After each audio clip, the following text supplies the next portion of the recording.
Welcome to the Dark Ozarks. We are exploring the English roots of ghost lore in the Ozarks and a few other legends. The Dark Ozarks podcast is now available on Apple Podcasts, Spotify, Amazon Music, Google Podcasts, and about any other podcast platform. So what does Shakespeare have to do with our favorite Ozark ghost stories? Well, I think it comes down to one very simple question: to be or not to be? Well, for the ghosts, that is. Okay, melancholy prince. It sounds like there's something rotten in the state of Denmark. Well, perhaps 'tis worse in Scotland. By the pricking of my thumb, something wicked this way comes. And the boggarts and apparitions that follow the settlers to the New World and settle down comfortably here in the Ozark Hills. We will discuss how Elizabethan ghosts found their homes in the Ozarks. But first, we want to invite everyone to like, follow, etc. Dark Ozarks on Facebook, Instagram, YouTube. Plus, we encourage you to follow the podcast. And while you're here on Facebook, you can subscribe to the private Dark Ozarks subscribers group. Why, you may ask? Yes, it does have a small subscription fee, but you receive exclusive content and behind-the-scenes info that you don't get anywhere else. It also helps us bring more original content to the Dark Ozarks. You can click the subscribe button on the page. You will have to log in since there's a payment. We appreciate everyone. And now you can get Dark Ozarks t-shirts for sale at darkozarks.com and paranormalsciencelab.com. We encourage everyone to check out Always Buying Books in Joplin, Missouri, in person and online on Facebook, and their website, alwaysbuyingbooks.com, for all of your reading needs, including a large section on the paranormal, history, and more, not to mention the buildings haunted. Tell Bob and Elise that we sent you. We also want to thank Beard Engine Brewing Company in Alva, Missouri. Beard Engine Brewing is the only English-style brewery in Missouri and has been twice named Missouri's best brewery by Missouri Brewers Association. Great beer and food in a historical building with a noir past. And also, the place is haunted. Tell Nate and Tiff that we sent you. Now, Shakespeare and the Ozarks. Not two things that you normally hear in the same sentence, or at least most people don't. Very true. Very true. Surprisingly, it actually makes sense. Makes a lot of sense based upon original English settlement in the hills. That's very true. And ironically, the concept of the supernatural and ghosts in particular in Old England during the Elizabethan age and shortly afterwards really frames how we talk about ghosts in America today. And so we'd all probably be pretty familiar with the conversations 400 years ago. Very much so. It is surprising, of course, doing research for tonight's topic. One of the things that really was very interesting to me is how modern or how little we have changed. One of the two. Exactly. You know, there's always the old joke that, you know, human nature doesn't change very fast. And that's true. But these concepts in particular really were framed beginning in the Middle Ages, but really sort of fleshed out in detail during the time of Shakespeare. And of course, he was a master at utilizing those concepts in his art, and in ways that didn't get him beheaded. So, two very important jobs for the artist in really in any age. True. and, and I think something that's very important to note. Of course, we may think of this era as 450 years ago, and a long time in the past. This was during the a phase of the Enlightenment. It was during the Protestant Reformation. It was a point, an age of exploration when the after centuries of the Dark Ages, that we were looking at really extraordinary technology, extraordinary capacity to travel that was unheard of a couple of hundred years prior. Very, very true. Very true. And everything that was happening back in Old England, and the conversations followed people on those adventures, including settling in North America. One thing that a lot of modern listeners might say, well, Shakespeare is so hard to understand, and I don't get it, and it feels stilted or whatever. And wasn't this all for the upper class anyway? Because we imagine that he went to the Globe Theater. Ironically, that's not the case, because a lot of the upper class did not go to the theater. So actually, a lot of the theater audience would have been ordinary folks. By the same token, you are talking about the sort of the beginning of the codification of the English language, and we have to thank some of these playwrights, particularly Shakespeare, for giving us a lot of the language that we use today. He invented over 2,000 words and countless phrases that we use now that did not exist and had no meaning until he put them in a play. It is, in some ways, the birth of the common tongue of English. Yes, because it was not that way before that. And while I think oftentimes the difficulty in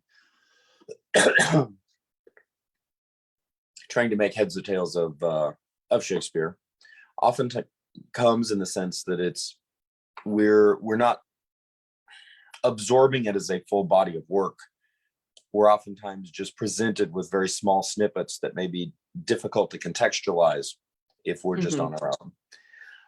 Something that was really surprising to me out of the research of a book excerpt titled "Of Ghosts and Spirits Walking by Night," 1572, and minus the an older spellings of things, of many words. The simple opening sentence is, quote, "that there happen strange wonders and prognostications, and that sudden noises and cracks and such like are heard before the death of men, before battle, and before some notable alterations and changes." Which could be the opening of any ghost story today. And does not sound like you're reading an other language by any stretch of the imagination. These are very modern. I would use the term modern, I think, very comfortably. Successful and intelligent men and women who are thinking these things through and are really striving to move humanity out of the past. Yes. And then you have to throw in one little monkey wrench in all of this, is that when we were specifically talking about the supernatural and ghosts, that the conception of how you talk about them and what are they and are they real, took sort of a radical left turn during the 1550s, when England suddenly became, 1530s rather, when England suddenly became a Protestant nation. And we still have that conversation today about ghosts, Yes. just not overtly in a religious sense, but the sort of the earlier connotation, the medieval connotation, was influenced more by the Catholicism and the idea of purgatory. Yes. So it was okay. So we could conceive of the concept of an entity dwelling and coming back to visit as they are in purgatory. The soul is in purgatory. But with the Reformation, and suddenly we in England, you can't speak in those terms, or you lose your land and all your holdings are burned and you might be beheaded. You suddenly had to speak differently, and the dogma became that we don't necessarily acknowledge that ghosts are real, but if they are, they appear to men in their sleep. Which is certainly, as a writer, I love the pivot. Yeah, I do too. Because then if there's any question, hey, they just dreamed it, guys. And that it really, first of all, to me, it speaks very heavily into how our various and at times conflicting religious dogmas shape our language, shape our perceptions, shape what we believe may or may not be possible. Mm-hmm. And that certainly there was a strong conflict, and a strong cultural conflict, as well as just the obvious political conflicts that were going on. But in short, we had this long-standing tradition within Catholicism of purgatory, that souls would be there, neither in heaven or in hell. Mm-hmm. They would be at another place, and they could, at various times and various reasons, wander back. And so there was that religious structure for supernatural occurrences, paranormal occurrences, specifically ghosts. Mm-hmm. And that this was something that was just largely understood within the structure. Obviously, we have documentation of a number of financial gains and abuses that spurred elements of the Reformation. And in regards to purgatory, pay us lots of money and we'll get your loved one out.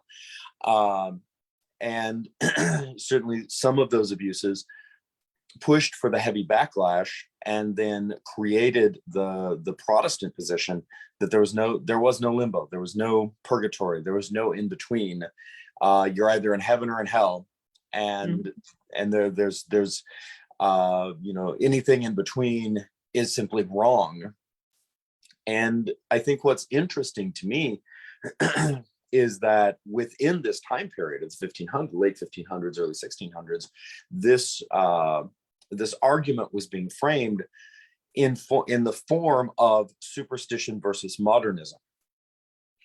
It was, to a degree, but it also then got framed in the sense of, well, basically, if we can't deny that something happened, then it has to be the work of the devil. That too, which we still contend with on regular discussions today. But that kind of flies in the face of the idea of the modernist argument, which, so there was contradiction even within the Reformation. Very much so. Yeah. And when I use the term modernist, I would say an evolving modernism. Yeah. In the sense that for the contemporaries of the modernist Reformation movement, they were looking at what in some of our research has been classified as a conservative Catholicism with purgatory, looking at that and seeing it as this old-fashioned, old-timey thing that we're moving away from. And certainly King James I was leading the way with his demonology studies. But then he also wrote a ghost story. So Right, which I want to read now. I have not yet read it. I've seen it referenced, but I've not actually read it. So yeah, so James is a little more complicated than some modern Protestants want to illustrate him as. Yes. Of course, And he was also very very much a believer in witchcraft, and second sight, because he had misfortune foretold to him by a soothsayer, yes, or what we would now call a medium. correct. So And I think, as is typical, the realities of the world around us do not fit in the neat, tidy boxes that we keep trying to push them in. And consequently, we get this very rich tapestry of contradiction throughout this process. Something that was very striking to me about these Shakespearean ghosts is that they present a series of analyses and questions that in all reality people are grappling with to the present day. very, very much so. And one of the constructs that is illustrated by this debate about moving away from the medieval view towards a more modernist view is that to deal with this issue, that sometimes they are presented in dreams. And Yes. Richard III is a good example of a Shakespearean play that utilizes that. The ghosts of his victims appear to Richard the night before Bosworth and foretell his doom, and he awaits, talking about basically being tormented in his sleep. And then the general on the other side basically was confronted by the same ghosts in his dreams and told that he was going to win, and he waits in a very good mood and very happy with them, which was a bit of a dance that Shakespeare had to do to not cross the line of going against church doctrine. So that was a good illustration. Of course, I think really you have to look at Hamlet and Macbeth are the two examples where it's used the most. I think, there's Hamlet, and there's a lot of scenes with the ghosts, and usually not everyone can see them. Often it's just Hamlet. And that comes out of that evolving idea that ghosts really aren't real.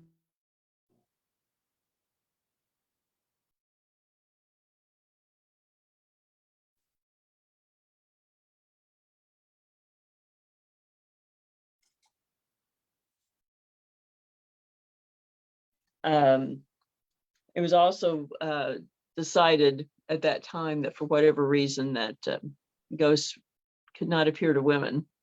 Yes. I'm not, I cannot speak authoritatively on that one. I think there's a lot of lore that diminishes that particular opinion. Something that was really, well, a couple of things digging into this. First, the understanding that seeing ghosts as within a dream, existing as certainly as a literary device to protect oneself in a quasi-religious socio-political environment. Yes, it is brilliant. But also something that could easily resonate with an audience, because we have many accounts, and I think some even personal experiences of having dreams in which someone who has gone on is back. And sometimes you can experience that, and say, wow, that was just a dream. Maybe I missed the person. Maybe I was just thinking about the person. And then there are other dreams that it is much more of a visitation. Yes. And I think it's just a sort of a admission, so to speak, that those events do happen. I mean, aside from being able to move along the plot of the play, I mean, Macbeth was certainly the same, and of course, not only did it deal with the issues of the supernatural issues of ghosts, but then of course also witchcraft. Yes, one of my favorite and- parts. Yes.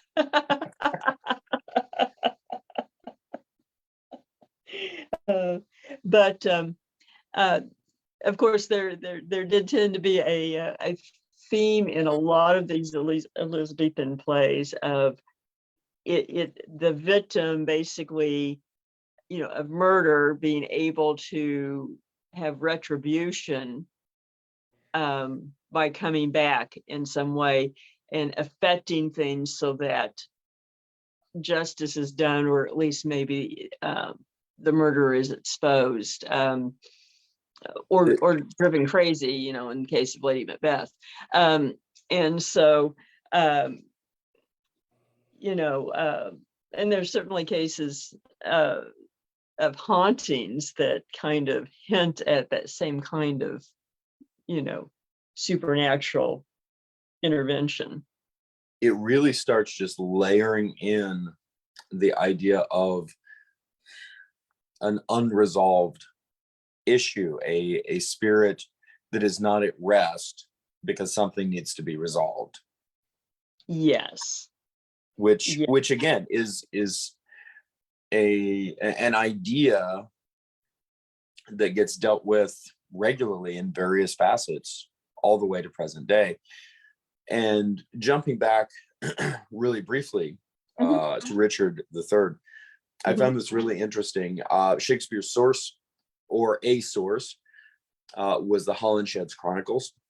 And Richard is said to have had a terrible dream of, quote, images like terrible devils on the night before the battle, but there's no mention of ghosts. And this parade of the dead comes back to life, that it is entirely Shakespeare's creation. And so this melding of source material, etc., but also these interesting questions. Of course, something that is certainly allowable with the literary device that he used is the idea that all of these terrible images, on one hand, of course, you can say, oh, it was just a dream, but you could even take a very modern psychotherapist approach and apply and say, oh, the terrible things that you've done, your psyche is speaking to you all within itself. You're going crazy. We wouldn't use those terms, but right. As with Macbeth and Lady Macbeth, right. Your internal dialogue is creating these things. And of course, there's no ghost there.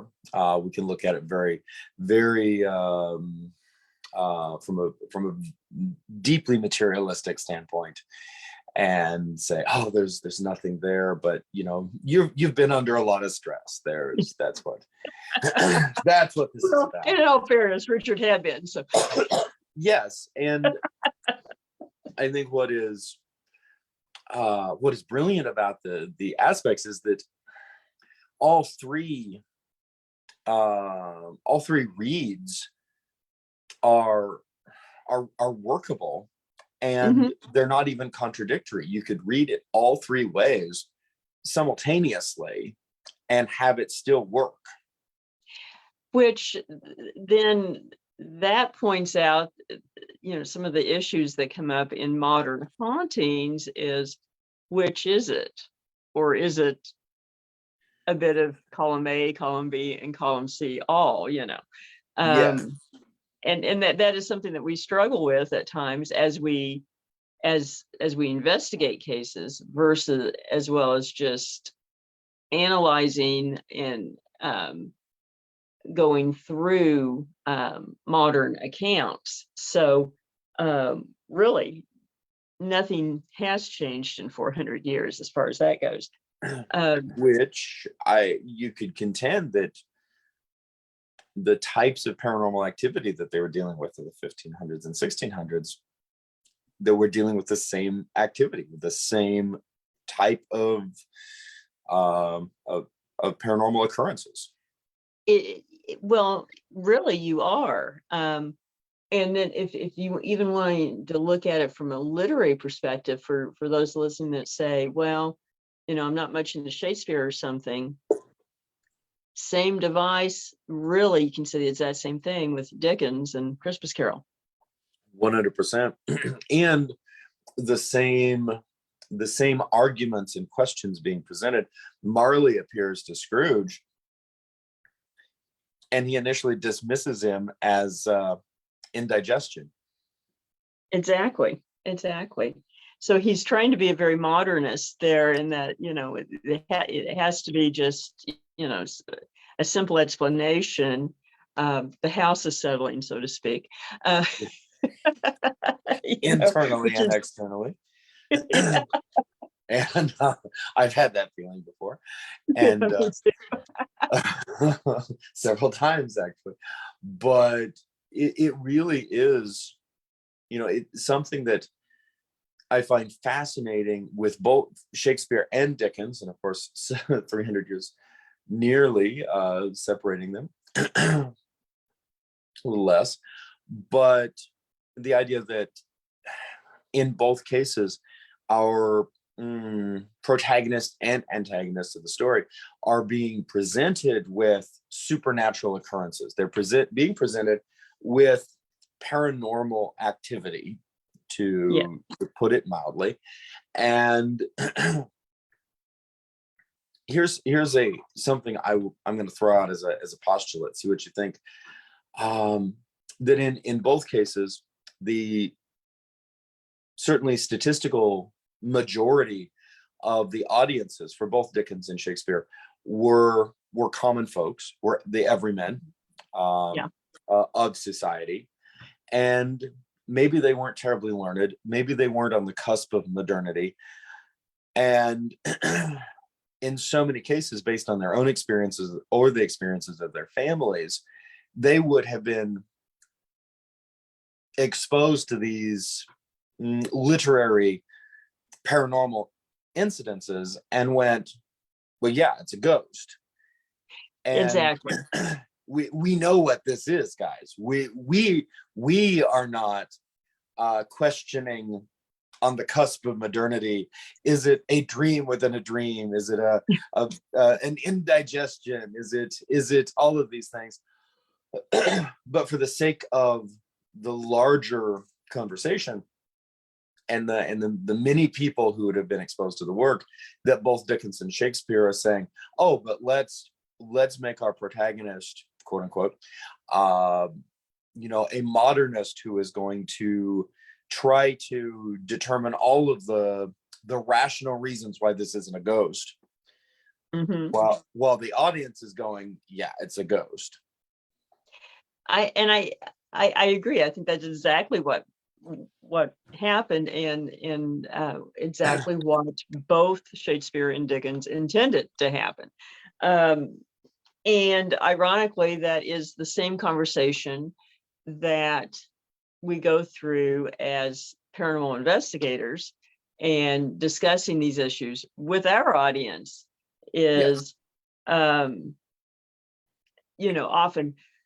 it's going through, all right, can you debunk this? Can you find another explanation, etc.? And often the audience is much more willing to say, oh, no, it's a ghost, than we are, as sort of the parallels to the writers in those situations. Not that we're writing the situations, but we're trying to analyze them just as Shakespeare and Dickens did.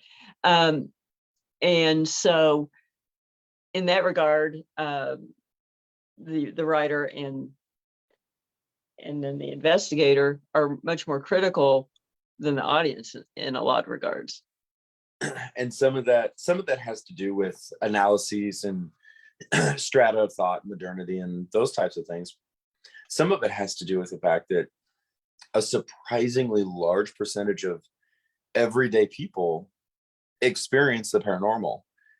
Mhm. And and if they're honest with themselves, if we're honest with ourselves, we really have to step in and say, this is actually an everyday occurrence that we often don't understand. And sometimes our religious superstructure helps us along the way, in terms of making sense of things that wouldn't otherwise make sense. And sometimes it does not. Exactly. Now, shifting gears a little bit, we teased in the beginning that these concepts, of course, made their way to the New World, eventually through Appalachia into the Ozarks, and sort of framed our ghost lore. Yes. What do you find as a nice parallel to Oh, these English ghosts? to the English ghosts. I think, first of all, the conversation has to be understood and framed within a couple of positions. One, that so many of the early European settlers into Missouri and Arkansas held strong ties with Elizabethan England. Yes. They strong ties in dialect, strong ties in perspective of the world, strong ties in just a way of looking at things, a way of understanding things, even on a very gut level.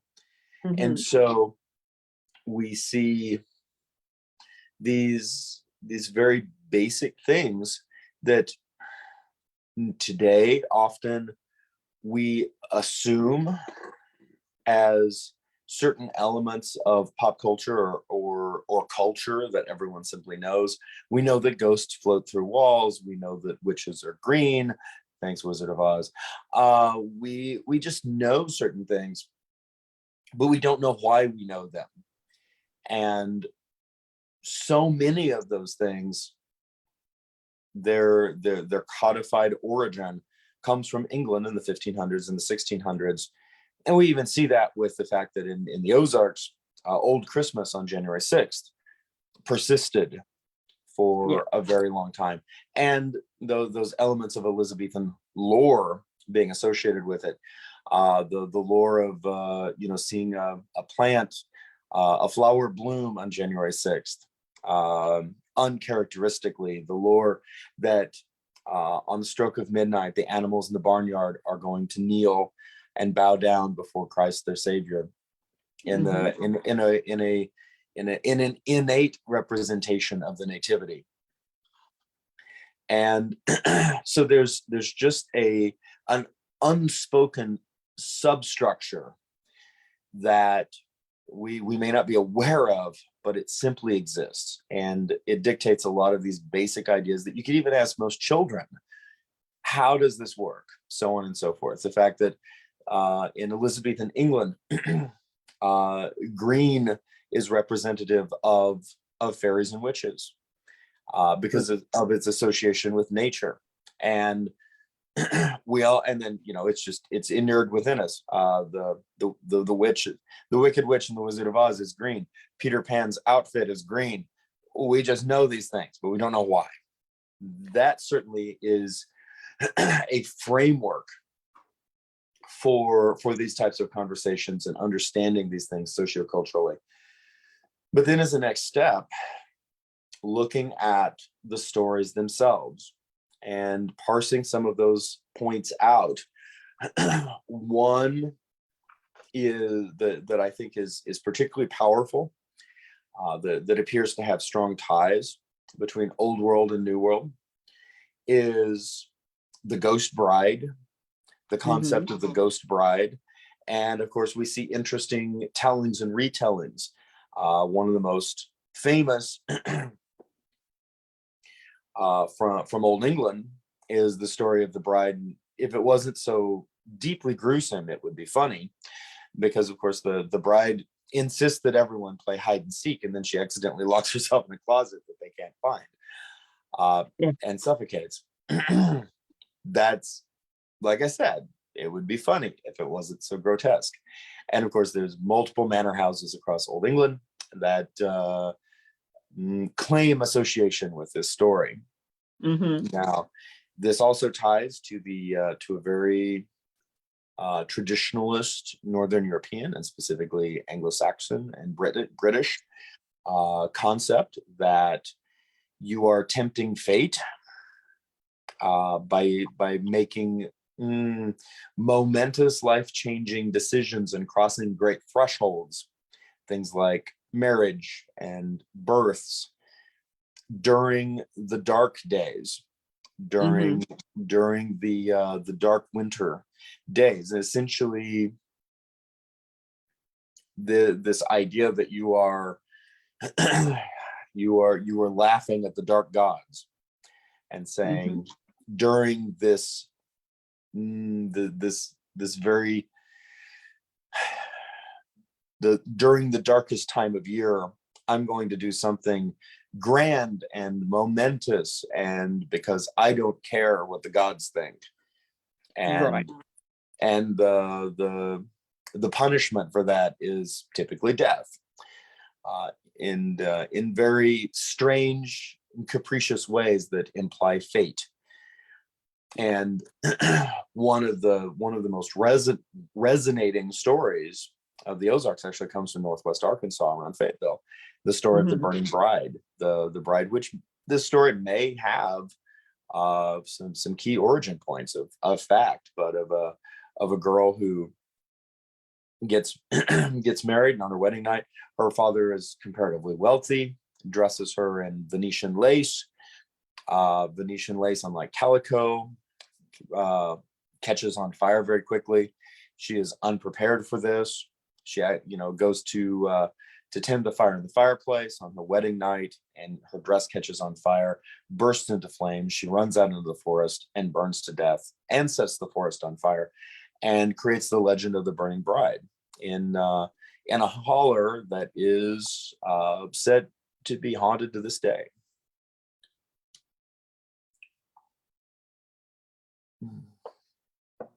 Yes, and in fact is referred to as Ghost Hollow. And ironically, that later a Judge David Walker, built a big home nearby, and the haunting carried over, and people would see her, and people would refuse to stay the night and things like this. It very much is reminiscent of these Elizabethan motifs. And I also find it interesting that the judge's grandson also mentioned that his granddad would warn him to stay away from the water well because there was a monster in it. Now, it does make you wonder if is that just a cautionary tale to keep the kid out of danger, or something else, because there is a theme of these kind of stories through the Ozarks too. Monsters in a well, a cave, hidden spaces, which does kind of harken back to these ideas of the supernatural or ghosts or whatever, coming to people in ways that are unusual and hidden in some way, either hidden from other people or something. It's basically just another way of expressing that same idea. It is. There's some interesting layers to all of these ideas. one of the things that really strikes me about the monster in the well is, going back to this era, before the internet, before smartphones, before multimedia, before cryptozoology is a thing, before any of these things. What, if you're in the rural outskirts in Northwest Arkansas, you've built this home, there's a lot of weird stuff that's going around. Maybe when you're down at the well, you see something that you can't explain. and Or hear something. And what do? You tell your grandson, there's a monster down there. Don't go. Don't go by yourself. Maybe it is a cautionary tale. Maybe it's just a way to keep the kid from falling in the well. But maybe it's more than that. And it's very difficult to know. Something that is interesting to me about that is in many of our investigations, and something that's certainly becoming pervasive in the larger pop culture of the paranormal, is the idea that certain locations seem to have a wide variety of weird events, weird incidences in certain places. And there's oftentimes not a lot of rhyme or reason. It sometimes can be the equivalent of the Scooby-Doo holiday special, where you just shove all of the villains into one episode, and and it doesn't always make sense. Spooklight Road for us is certainly one of a prime location where there's a wide variety of seemingly disparate paranormal activity. True. And the other thing that really struck out to me about this 1872 story of the Judge David Walker and the new brick home, two points. One, of course, we would look at the brick home today and say, wow, that's probably a haunted house because it's so old and old-timey and nostalgic looking. But certainly in 1872, that was a brand new home. There wasn't something Right. that had occurred within the home because it hadn't been there long enough. And so we have a great And it was example. fancy too. Yes. We have a great example of a new home, a new structure experiencing paranormal activity from something that happened earlier. Exactly. And that question comes up a lot these days of, well, why is it always a house from the 1800s like this house from 1872 and not a new house that has activity? Well, we investigate plenty that are new homes anyway, Yes. new now. But Yes.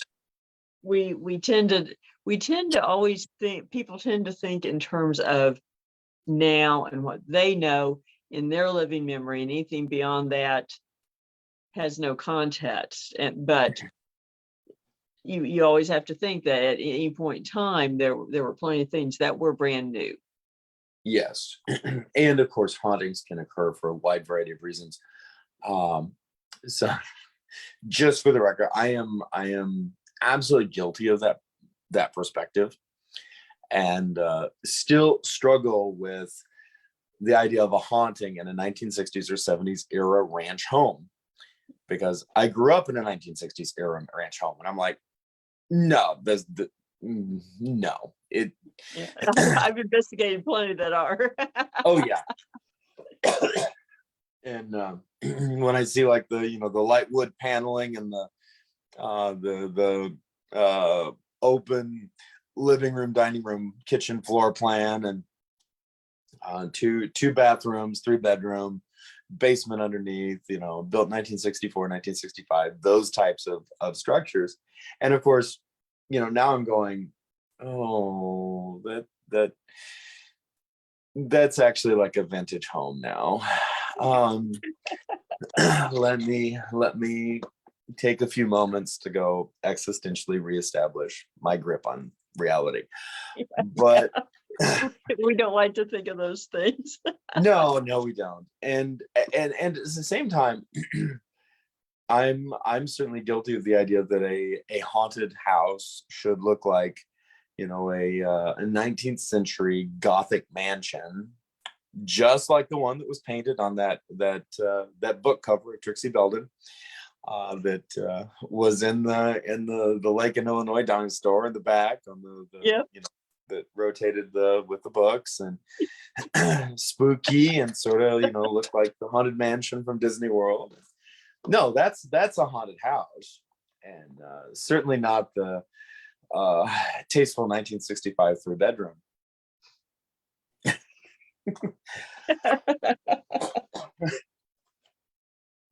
And maybe that's why there are so many haunted caves and wells, because we just put them in. We just put them out there. we evicted the ghosts. They had nowhere to go but the well. And that's a whole nother story. Definitely. We're forming our own topic for a couple of weeks down the road. Another thing that really jumped out to me, and I'm going to throw this out here as a discussion point for crossover. We talked about how the everyday people reading Dickens, or the everyday people watching Shakespeare for the first time, could easily have looked at those situations being presented and went, yeah, ding dong, it's a ghost. We all know what ghosts are. We know what to do with them. We know what to stay away from them. It's not rocket science. Thanks for, but it's cool. So thank you for making it a part of the story. With Judge David Walker, one of the notes about the history is that the servants refused to stay overnight in the house. Mm-hmm. Interestingly enough, not the wealthy builder, not the higher strata people, but the servants, the everyday people who were closest to essentially what was going on. Exactly. And again, it has that parallel that your ordinary, your common people are perhaps more in touch with this and accepting. I guess today's parallel, you see it with mass consumption of some of the movies, like the Conjuring movies and YouTube videos, etc., that so many people just say, yeah, it's a ghost, where we on the other hand are deconstructing them. Yes, let's figure out what it is really. And another thing, and I can't believe that I'm deconstructing and then reconstructing what I'm just about to do. Oh no. So I the have monster, no people. the monster at the well. Mm-hmm. The monster at the haunted well. Mm-hmm. Is it the imagination? Is it a cryptid? Is it a ghost? Winding back historically and socio-ethnically to continental Europe and to a couple of episodes back, specifically house elves, the fact that a house elf does not fit into any of our categories, because a house elf is an ancestral spirit, meaning somebody who died. Yeah.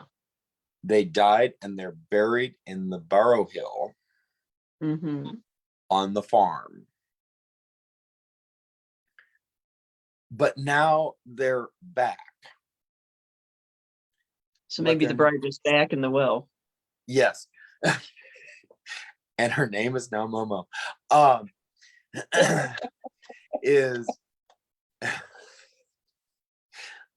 will not continue that one. But there is an interesting conjecture point, which is we have an ancestor spirit, and we would say at the most that an ancestor spirit could come back as is simply an apparition, coming back as a ghost. Maybe you might, to put it very flippantly, maybe you might see Grandpa next to the barn But you're not going to say, no, he's going to come back as a physical elf. He's not going to come back as a 2-foot tall old man who takes care of the sheep. Right. And yet the very documentable lore about house elves is proposing exactly that it is the return as a corporeal element, as a corporeal and sentient being with magical powers to be able to affect things positively or negatively around them. But they're not stuck as a corporeal being, because they're still a non-corporeal being that can become invisible, can disappear, can come and go at will. Sometimes they can change sizes, and yet they also like porridge and butter and cream and whiskey and sugar and honey and nuts. And we're like, this doesn't make sense. You have to pick one. It has to be one or the other. And our older societies did not struggle with these questions. Coming back to something that a couple of things that have been proposed and observed but not understood, particularly specifically in terms of observation of cryptids, is that they oftentimes seem to occur around haunted locations. Mm-hmm. And they both seem to exist and not exist in a corporeal way. Or at least in some instances, yeah. So you have a new theory of Bigfoot, where at least it's not E.T. Bigfoot is a house elf.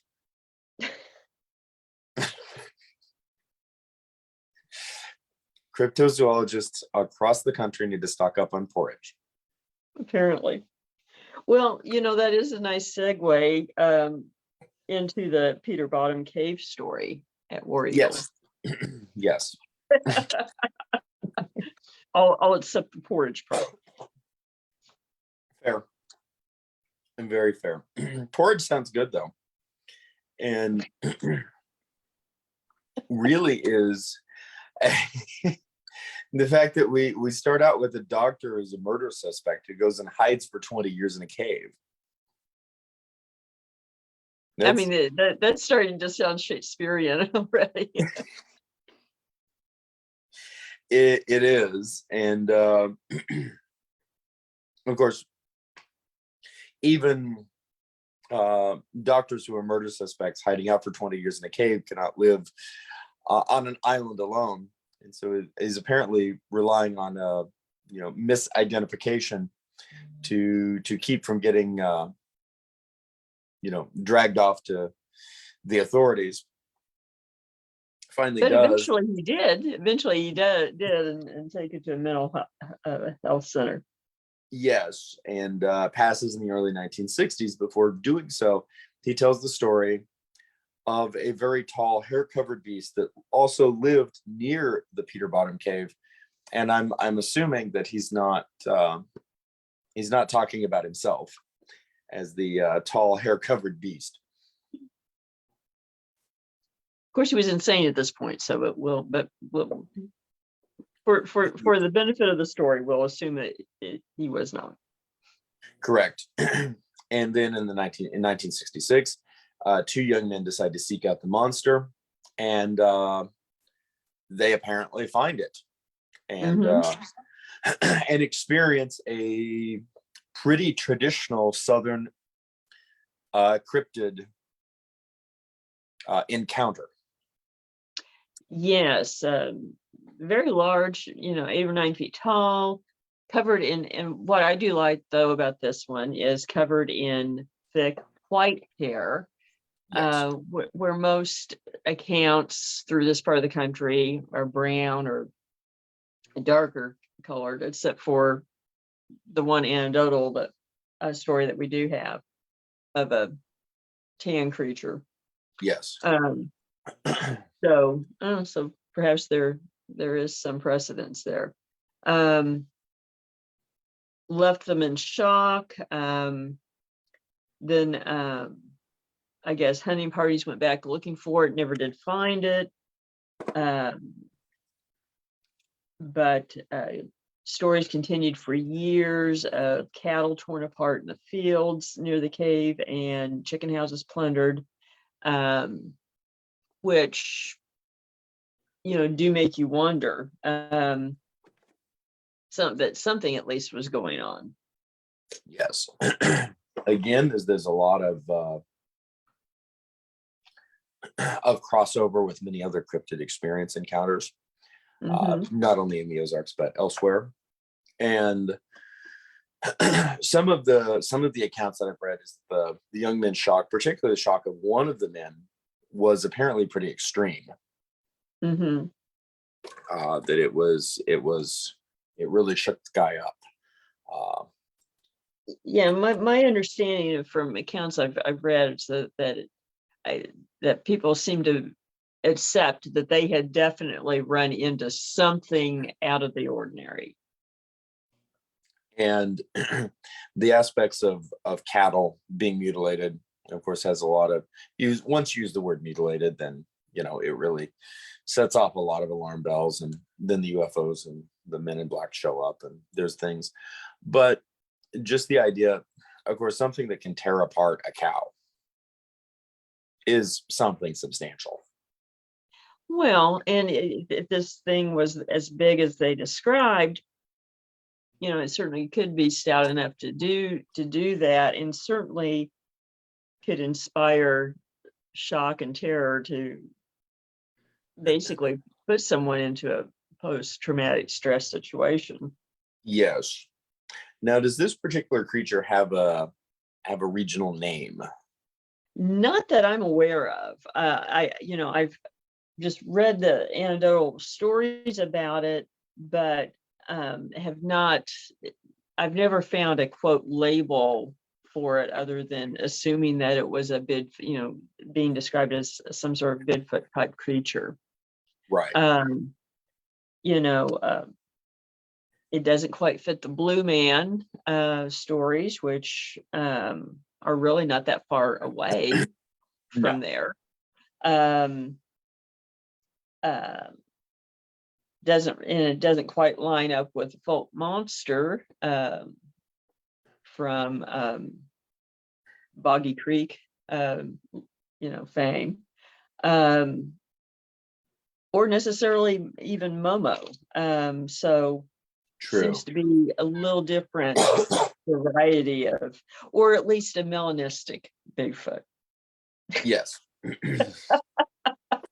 Oh my goodness. Here we go. I couldn't resist. Oh, it's very simple, everyone. We found the Yeti. Yes. He got lost in the Himalayas and ended up here. It's let me talk to you about the Hollow Earth. I have a that's for that's for the H.G. Wells episode. Yes. It really is. I like it. Really is. But we'll just refer to this as the Peter Bottom Cave Monster. Sounds good to me. I have a working theory that for our Peter Bottom Cave Monster, he unfortunately had spent approximately 20 years with a doctor who was a murder suspect, and the stress of that had caused him to go preternaturally white. That's indeed possible. I mean, it would probably make me go white-headed too. So. It was just too much. He just couldn't take it. Things were going along fine, and then this crazy murder suspect comes and moves into his cave with him, and they're like the odd couple. And then you multiply that times 20 years, and over the course of that time, his hair forcibly goes white from the stress. That's one theory. It's my working theory. I'm going to roll with it. I do like the fact that you did find sort of not necessarily by name Momo stories, but Momo stories in other areas besides Louisiana, Missouri. Yes, I do find that very interesting. Particularly a 1959 occurrence around Mount Vernon, and this is certainly perked up my attention because I anecdotally heard a pretty verified story of a Bigfoot in rural Billings just about 6 months ago. Well, yeah, I remember us discussing that, and and there are occasions, anecdotal stories, not far from me, actually, in southern Jasper County and Newton County, Missouri, between Joplin and Diamond, multiple accounts of Bigfoot or Momo type creatures. So one being at Mount Vernon, that's not that far away. So, and not far from Billings either. So no, it really isn't. And then also an account at Cape Fair too. Yes. So, I'm still fascinated by the house elf as Bigfoot theory.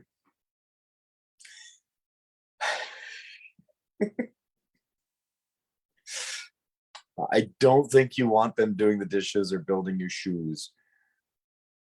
Probably not. Probably not. Maybe you leave out porridge just for them to stay away.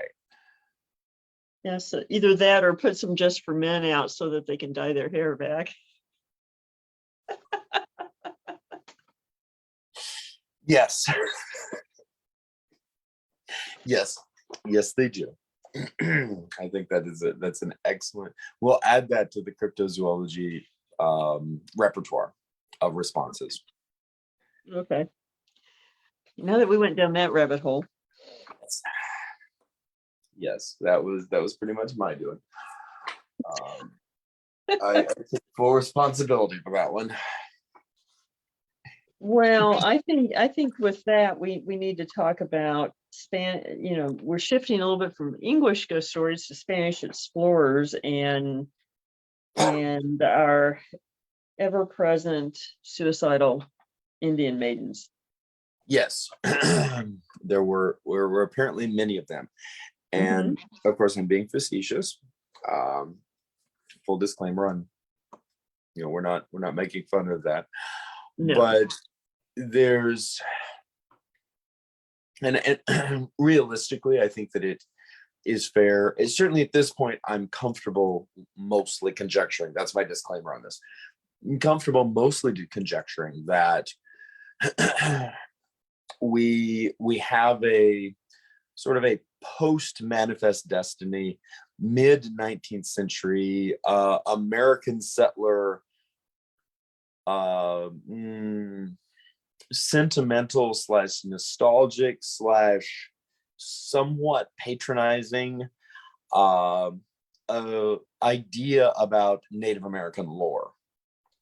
Yes, and and to be candid here, there does seem to have been perhaps a grain of that grain of truth story somewhere in the Northeast, with one of the Iroquois tribes of a suicidal maiden who committed suicide when she wasn't allowed to marry who she wanted, and then that tale has been retold and it was passed west, and it's probably the most common folk tale in North America at this point. Agreed. I like this version because it's a little different. Where that this is not the Indian maiden who was in love with Indian warrior, which is how it usually goes. This is a maiden who falls in love with a Spanish soldier passing through the area. And so Yes, that's a twist. And she has a name, and a lot of the tales, you don't get that detail, but she supposedly was named Moon Song. correct. And there is a conflation. Of course, this is associated with a particular location on today on Table Rock Lake. Mm-hmm. It's Virgin Bluffs, and 325-foot bluff overlooking then the James River. And since then, a portion of that has become Table Rock Lake, but is part of the James River confluence. And there is an interesting conflation between this legend and the legend of Bread Tray Mountain. Okay. Because one telling of the legend of Bread Tray Mountain is that the Spanish conquistadors come to the mountain and begin mining silver from the mountain, and that there is conflict between the conquistadors and the European silver miners and the local tribe. And one telling of the story is actually this story that one of the men falls in love with the chief's daughter, and there is conflict, and then there's a war in which the Spanish are driven off, and then Moonsong commits suicide because they either drove off her lover or they killed him. Right. And the area still bears the name Virgin Bluffs to commemorate it. Although a lot of people probably don't know that at this point. Right. And there is, of course, the legends of strange things happening around the bluffs, that hearing a woman crying near the space. And back when it was just part of the James River, it was referenced as the Virgin Shoals of the Virgin Swirl because of the unusually turbulent water that caused many boats to capsize in that particular bend.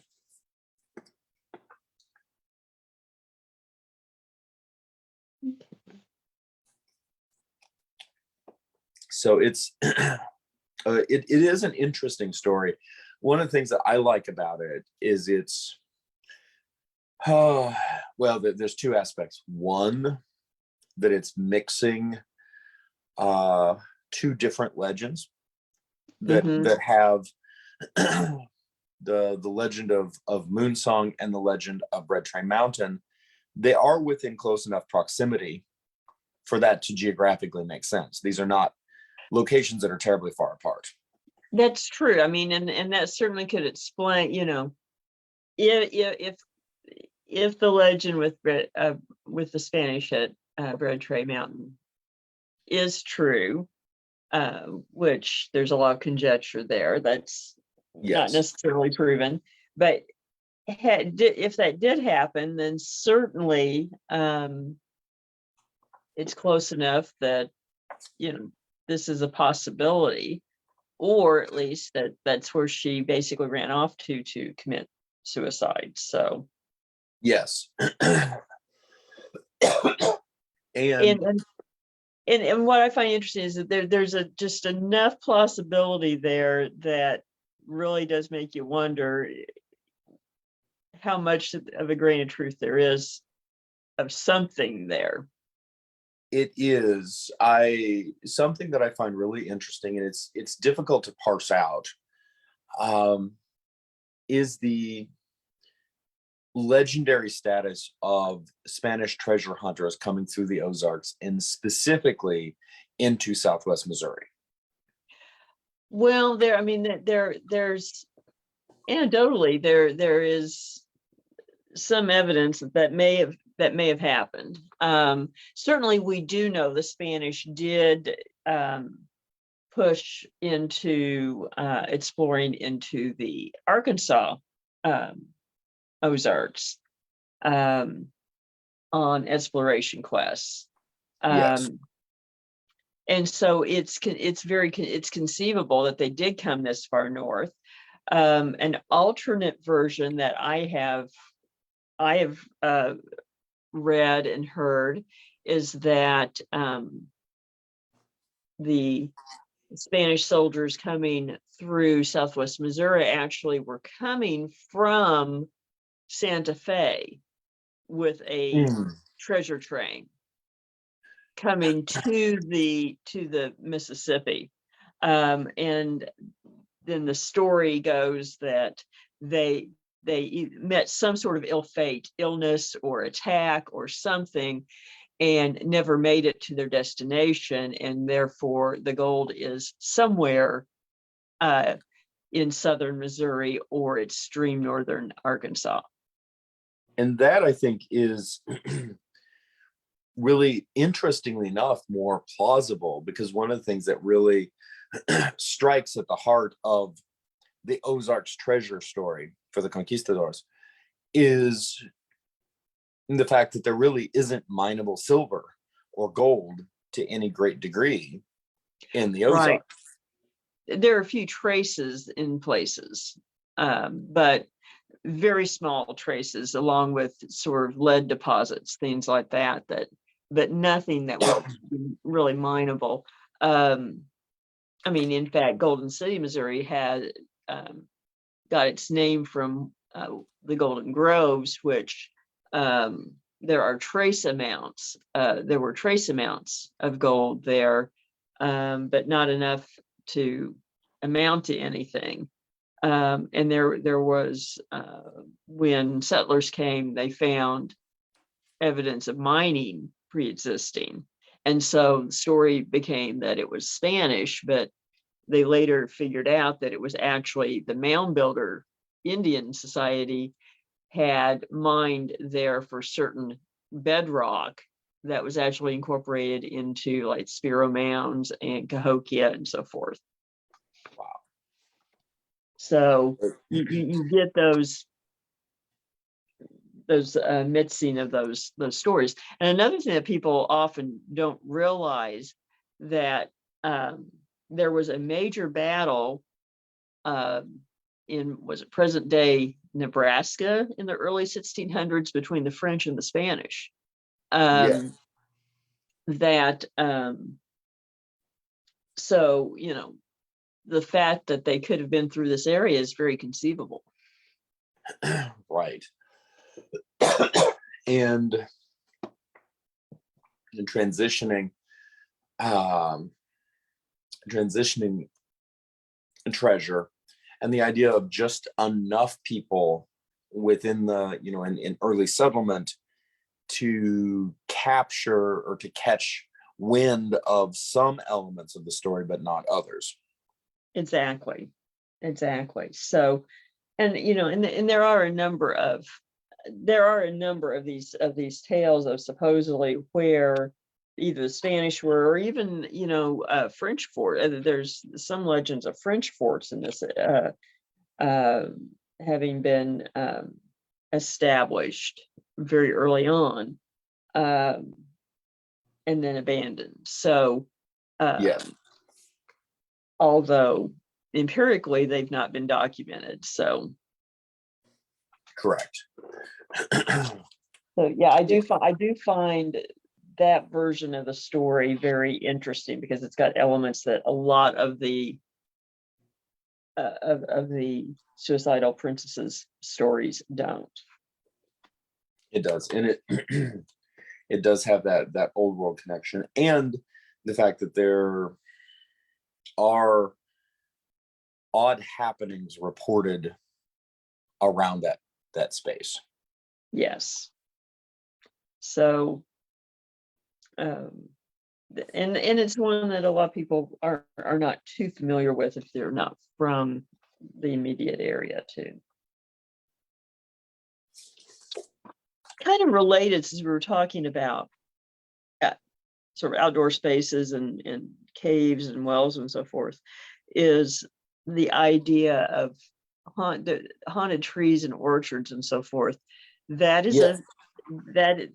that is a recurring theme in Ozarks ghost stories, and that really does tie back to the English roots, because in Old England, trees were often considered to be haunted, Yes. and not necessarily for a particular reason, even, but in different forests with certain misdeeds. And Sherwood Forest would be an example a lot of people would know. And of course, the reason is supposedly that Robin Hood and his men, stayed in Sherwood Forest is because it was haunted, and that most people would not go into it because it was supposedly cursed. So Yes.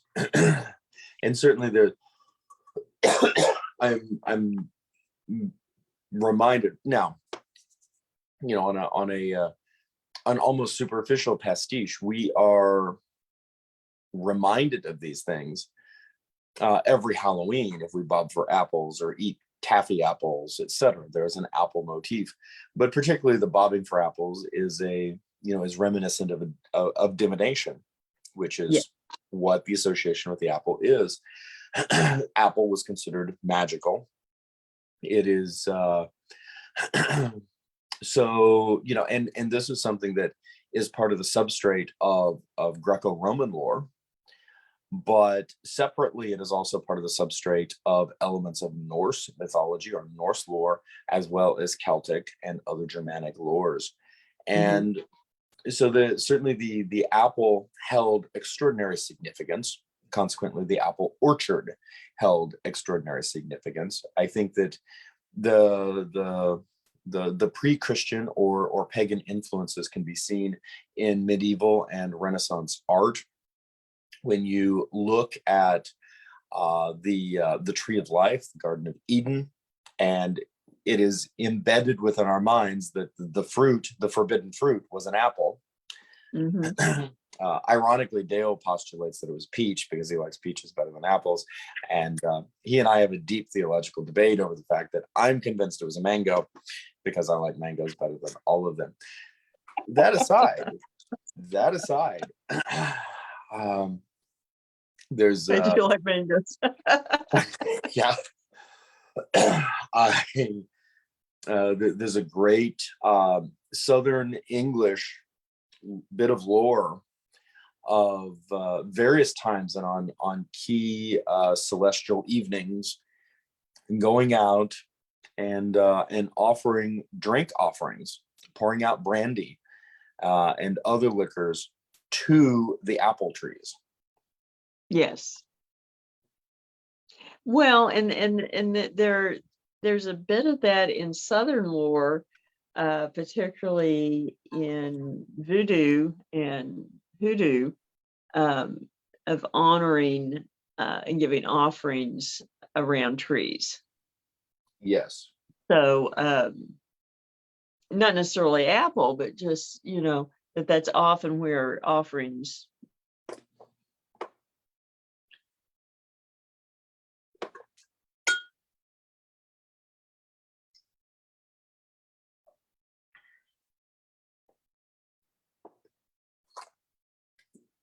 are centered around trees, whether they be hanging trees or orchards or so forth. The Phantom of Villa was hung in an orchard. Yes. For instance.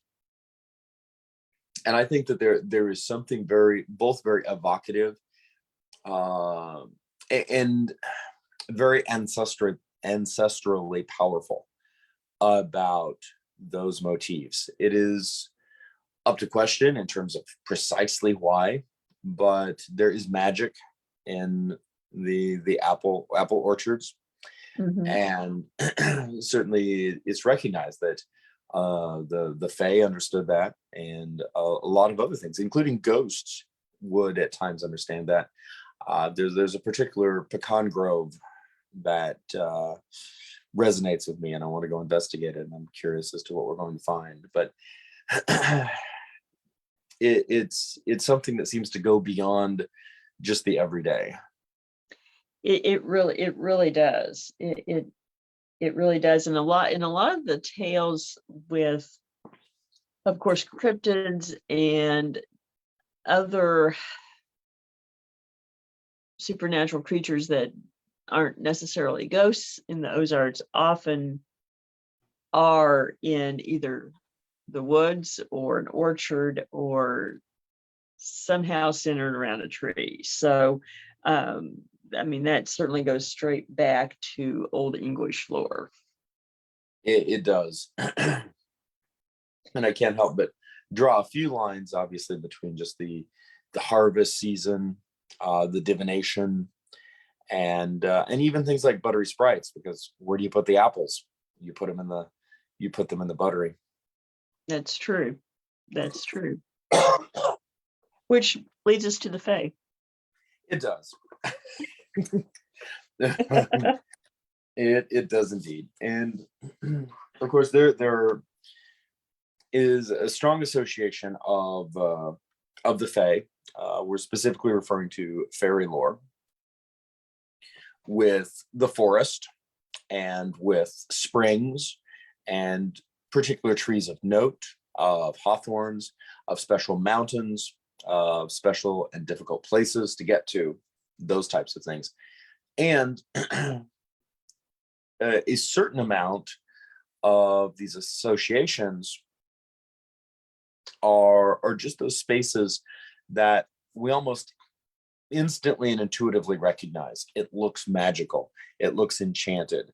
It's a little spooky. It's very beautiful. Mhm.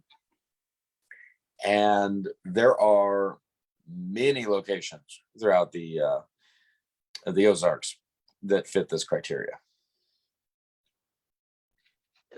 Really, that really does. We've investigated a few of those. But then the Ozarks, when we start talking about the Fae, I think we usually it comes up in terms of the little people, probably more than anything. Yes. Yes. And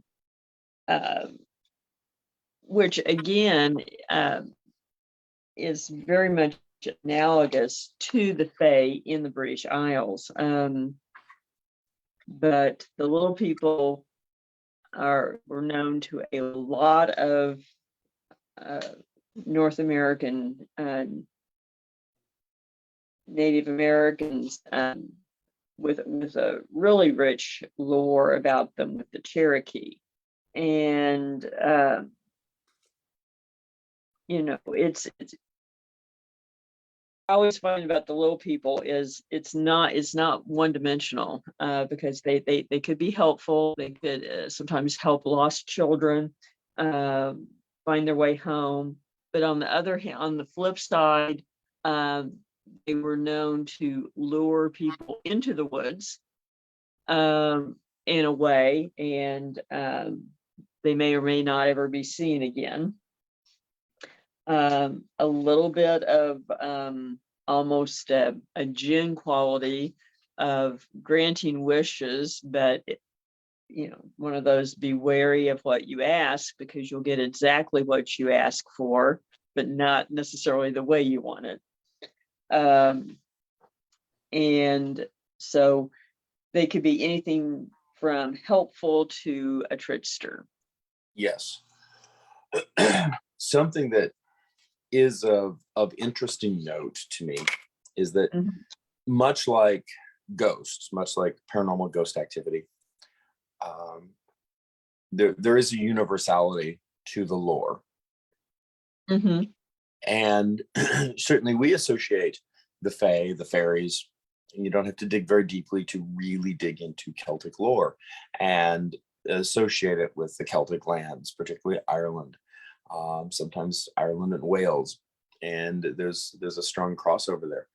However, American or European and English settlers coming to America and interacting with the First Nation, the native peoples here, Mhm. began to collect and understand very quickly that many of the various tribes had extremely similar lore about extremely similar phenomena, with an understanding that they're basically the same thing. Yes. And with slightly different appearances, but I think it's, it's almost like the old saying, when in Rome, do as the Romans, appearing as what would make sense in the culture that they appeared in. Yes. To me, it's almost more like that than that there's a, not so much that there's a demarcation between, North American little people are fundamentally separate and distinct from the Fae in the British Isles. It's almost as if they are the same, but they appear differently because of who they're appearing to. And I think that could be very fair. I was just noting, going through some of our notes, in England, an apple tree man was said to reside in the oldest apple tree in each orchard. And according to Franklin, he can grant a good harvest for the whole orchard and other benefits besides, but the last of the crop should be left on the ground for the apple tree man. I like that. I do too. And it's in many cases the interaction with the Fae, the lessons to be learned in some cases are cautionary, in teaching you to be conservation minded, teaching you not to be greedy, teaching you to be mindful of your surroundings, and particularly mindful of the natural world. Well, it reminds me, it's, as you said that, I hadn't thought about this for a very long time, but my grandmother always said with walnut trees, that you never took all of the walnuts, you always left some on the ground. Yeah. And I hadn't thought about that in a very long time, but probably the same principle. It is. It is. And that, whether you're leaving them out for the squirrels, whether you're leaving them out to to grow more trees, or you're leaving them out for the Fae, or possibly all three. Exactly. Regardless, it's good practice. Between the three. Yes.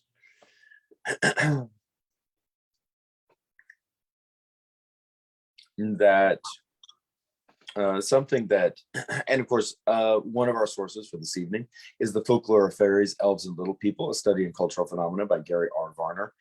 And something that was really powerful to me, and we've already touched on it, but just the varied quality, so many different Native American tribes from so many different regions having essentially fairy lore. Uh-huh.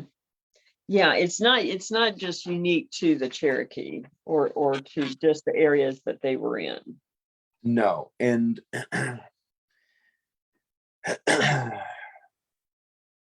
there's a lot to choose from, but legends of dwarves with wizard-like capabilities, evil hunchbacks, and strange beings from the heavens being almost universal throughout Native American culture. Mm-hmm. They're so common that they cannot be explained as cultural coincidences or simply as children's tales. For such a thing to be so impressed upon the minds of the people is evidence of an historical origin. And that's the thing. It's always easy to dismiss these things, but when it's so widespread, it becomes a little hard to do so. It does. And of course, this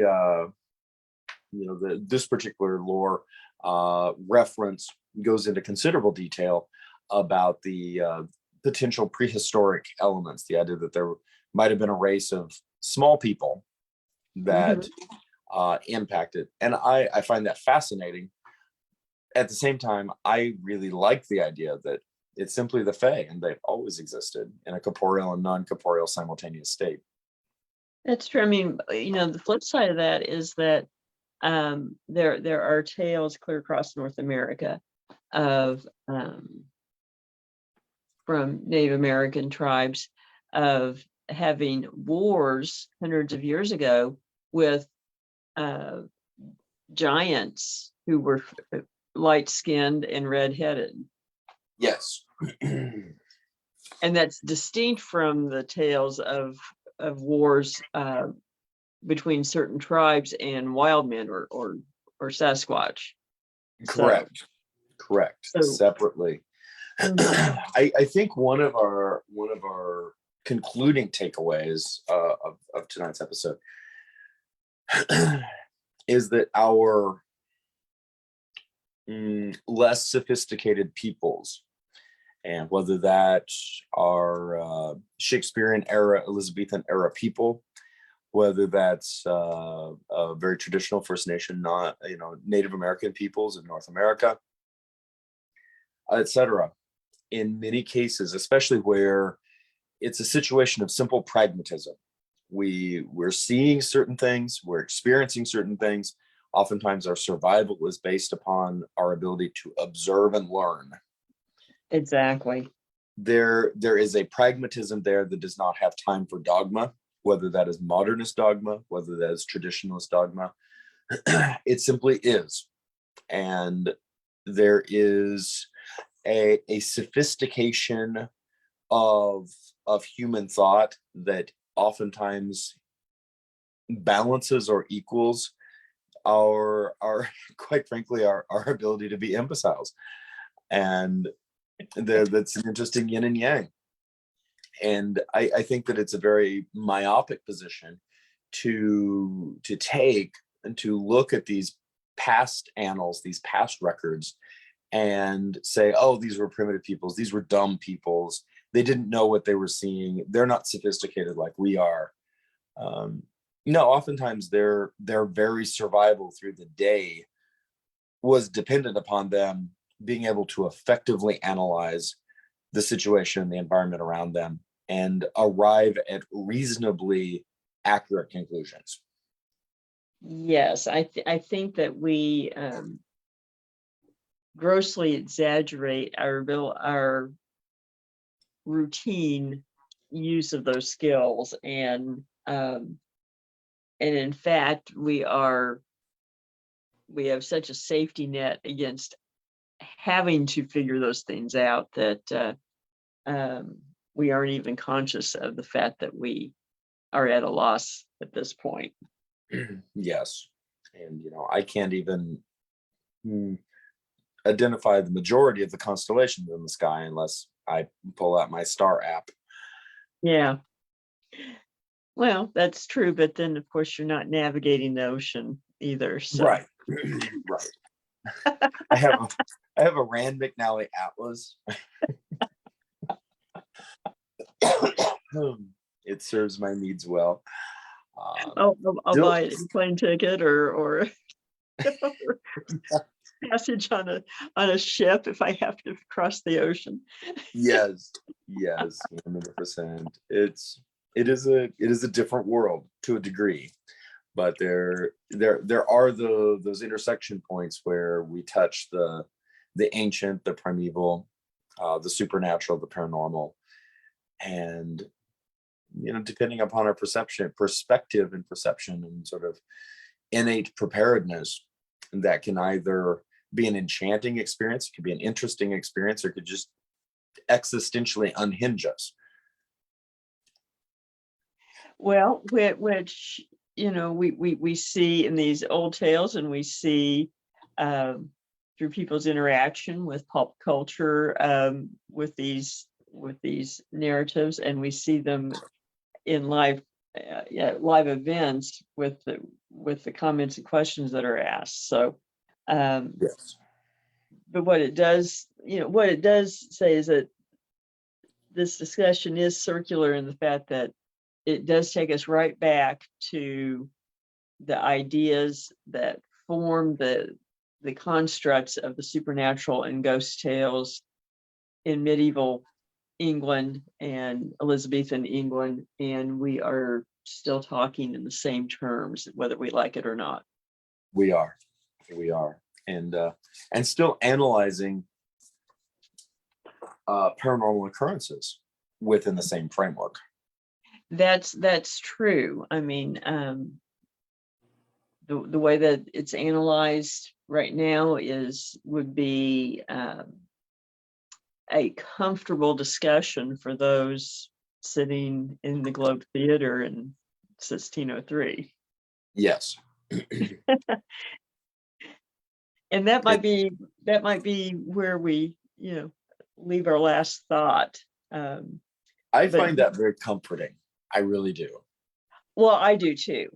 But then I am a fan of Shakespeare. So, the thought of seeing in the Globe Theater at that time would, is something that I would relish doing. Oh, me too.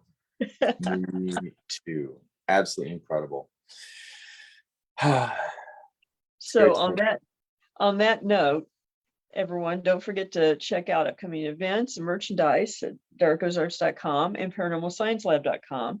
And thank you again to Always Buying Books and Beard Engine Brewing Company for bringing the Dark Ozarks to everyone. On the next episode, we're going to be discussing dark winter ghost stories and a whole lot more. Catch the Dark Ozarks podcast on Apple Podcasts, Spotify, Google Podcasts, and other podcast platforms. Thank you to everyone. And remember, there are no easy answers in the Dark Ozarks.